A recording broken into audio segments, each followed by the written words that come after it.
선거 여론조작의 진짜 책임을 묻는 것이 민주주의를 지키는 일입니다. 그러지 않으면 또 그럴 것입니다. 모두 힘을 모아야 합니다. 문 대통령 핵심 참모가 문 대통령을 당선시키기 위해 여론조작을 주도했습니다.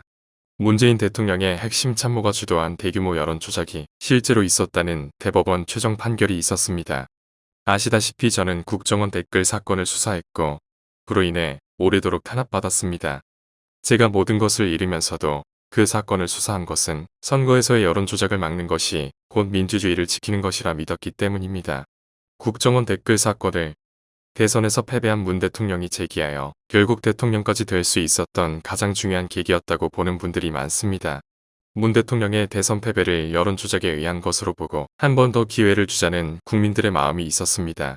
그런 문 대통령 자신이 당선되는 과정에서 국정원 댓글 사건보다 훨씬 대규모의 캠프 차원 조직적 여론조작이 자행된 것이 최종 확인된 것입니다. 문 대통령은 침묵하고 회피하고 있습니다.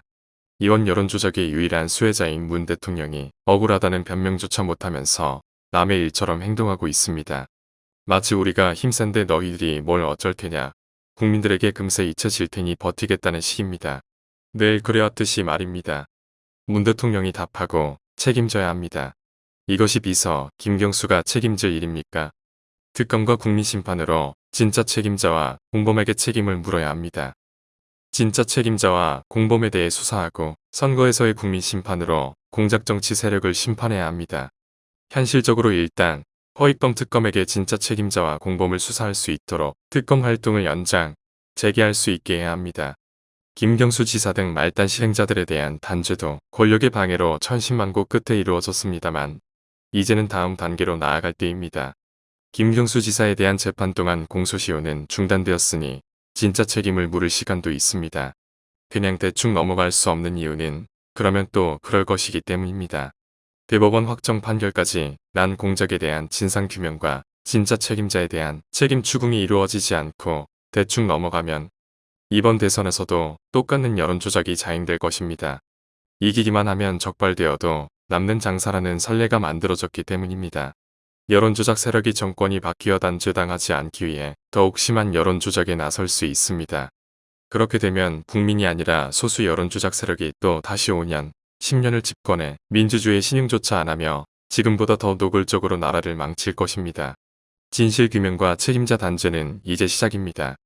이번 판결은 천신만고 끝에 말단 실행자들의 책임만 간신히 물은 것인데 이것은 진실규명과 단죄의 출발점일 뿐입니다. 김정숙 여사가 경인선을 간다. 경인선에 가자고 직접 말하는 자료화면들이 남아있고 고위공직인 총영사 자리가 실제로 흥정하듯 거래된 것이 드러난 상황에서 문 대통령이 본인이 여론조작을 지시하거나 관여했을 거라는 주장은 지극히 상식적입니다. 본인 모르게 키다리 아저씨가 여론조작을 해줬다는 말입니까? 어차피 이긴 게임이니 금지약물 도핑 테스트에 걸렸어도 그냥 넘어가자는 겁니까? 그러기 위해서는 모두가 힘을 모아야 합니다. 이 정권은 강합니다. 어떻게든 진실이 규명되는 것, 진짜 책임자가 책임지게 하는 것을 막으려 들 것입니다. 지금 10가지 중 9가지 생각이 달라도 이런 선거 여론조작의 뿌리를 뽑아 민주주의를 지켜내겠다는 한 가지 생각을 공유하는 모든 사람들이 힘을 모아야 합니다. 그러지 않으면 또 그럴 것입니다.